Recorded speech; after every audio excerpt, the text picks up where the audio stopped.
वर्षाताई पहिल्यांदा इकडे बसून अरबाजविषयी डिस्कशन करतायत की पहिल्या वेळेस तर अरबाजने सुरुवात केली आणि आता मात्र त्याला वाईट वाटते। चला तर बघूयात नेमकं काय डिस्कशन आहे। तर हे इकडे सगळेजण बसलेले असतात, घनश्याम देखील यांच्यामध्ये असतो।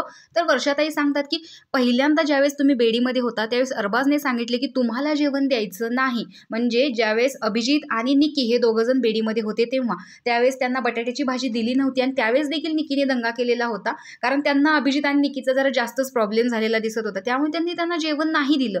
तर त्यावेळेस मला खूप प्रॉब्लेम होत होते, म्हणून रितेश भाऊंनी धक्क्यावरती म्हणलं की वर्षाताईंना काही गोष्टी पटल्या नव्हत्या आणि याच गोष्टीबद्दल ते बोलत होते, कारण जेवण दिलं नाही या गोष्टींवरती मला प्रचंड राग आलेला। पण मी काय करू, मी बोलले तरी कोण मला सिरियसली घेत नव्हतं। आणि पहिल्या आठवड्यामध्ये ज्यावेळेस आपण घरामध्ये आलो त्यावेळेस त्या लोकांकडे ड्युटी होती, तर त्यांनी आपल्याला व्यवस्थित जेवण करून दिलेलं होतं, या गोष्टीबद्दल दुमतच नाही। प्रत्येक वेळेस त्यांनी आपल्याला वेळेवरती जेवण दिलेलं आहे आणि ज्यावेळेस तुम्ही दोघंजण इकडे येऊन बसलात ना जेवणासाठी आणि तुम्हाला जेवण देत नव्हते ते तर मला बघवलंच नाही। म्हणजे जेवण देण्याच्या बाबतीत असं नाही केलं पाहिजे।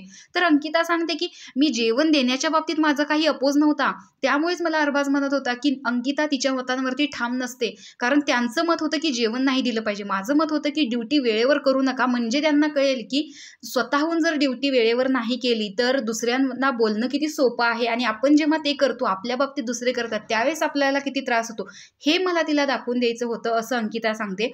तर वर्षाताई सांगतात मी इतकं लोकांना सांगायला जाते पण ते क्याव क्याव क्याव करून बोलतात ना, ते मला नाही सहन होत, पण मी माझ्या लेवलने बोलत असते आणि माझं बोलणंच कोण ऐकून घेत नाही, त्यामुळे मी बोलण्याच्या फंदात पडत नाही, असं वर्षाताई इकडे सांगतात आणि त्यांना सगळेच ॲग्री होतात। तर तुम्हाला या व्हिडिओमध्ये वर्षाताई, अंकिता किंवा अरबाज या तिघांपैकी कोणाचं म्हणणं बरोबर वाटलं हे कमेंट बॉक्समध्ये नक्की सांगा। अशाच बिग बॉसच्या नवनवीन अपडेटसाठी आपल्या चॅनलला सबस्क्राईब करा। तोपर्यंत बाय।